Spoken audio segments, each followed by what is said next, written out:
La devise républicaine résume bien cette idée.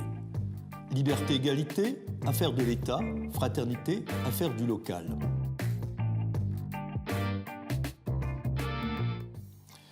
Dans le prochain livre et dans les précédents. Parce que depuis 20 ans que nous organisons l'observation de la société à l'audace, nous avons remarqué que la précarité économique était accompagnée de deux formes de précarité fortement négligées en France, la précarité des liens et la précarité des repères. Nous avons créé une sorte de barrière des âges, où dès que vous arrivez à un âge vénérable, vous n'êtes plus utile à la société, à l'école, mais aussi dans les quartiers, etc. On oublie de dire aux gens que chacun est utile pour l'autre. Donc le mot de fraternité a cette formidable possibilité d'exprimer la notion d'interdépendance. Parlons beaucoup plus d'enjeux de société. Nous ne réglerons pas les problèmes auxquels nous sommes confrontés, y compris sur le terrain d'ailleurs fortement inquiétant du terrorisme, sans cette implication dans la fraternité.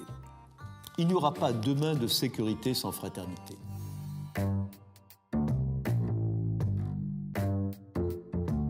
C'est un enjeu à la fois national et local. Je viens de le dire, les problèmes de sécurité sont des problèmes aujourd'hui qui ne peuvent plus faire abstraction. La nécessité de redonner une ambition à tout le pays. Le fait que nous ayons tendance à opposer jeunes et âgés dans notre société est contre-performant sur le plan des repères. Nous devons reconstruire ces liens pour pouvoir justement redonner de la sécurité par l'unité de notre pays. Il faut redonner du collectif, mais il faut bien évidemment de la liberté et de l'égalité pour que la fraternité fonctionne. Et inversement, il faut bien évidemment de la fraternité pour que la liberté et l'égalité fonctionnent. Donc, c'est un enjeu politique qui nécessite une forte articulation entre le national et le local, mais dans le respect réellement de la créativité des acteurs locaux.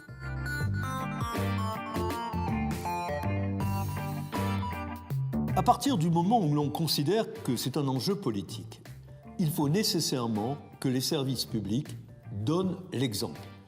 Nous pensons qu'il y a matière aujourd'hui à rénover profondément le service public en faisant appel effectivement au bénévolat. Et donc, nous souhaitons vraiment que l'on puisse aujourd'hui revaloriser dans le service public l'idée d'éthique de mission.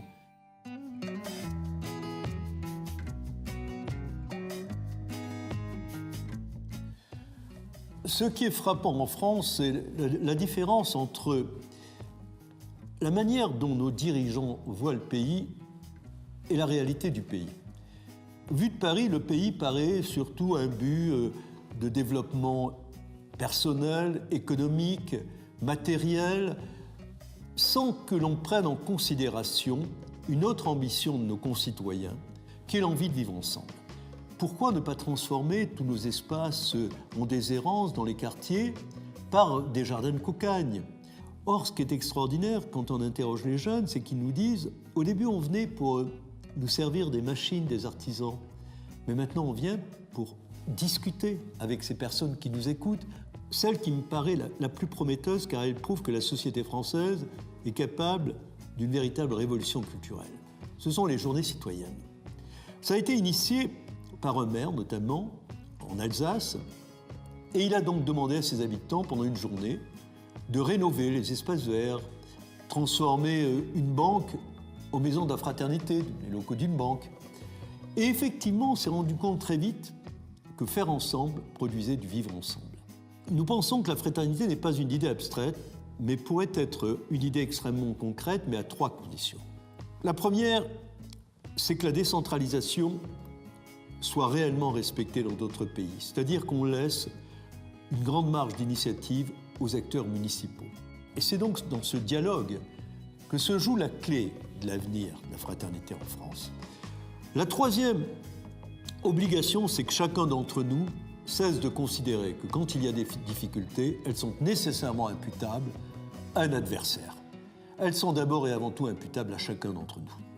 C'est pour ça que toutes les mutations nécessaires pour la survie de l'humanité passent nécessairement par cette idée que chacun d'entre nous est une promesse pour l'autre. Voilà ce que je voudrais dire pour terminer. Merci.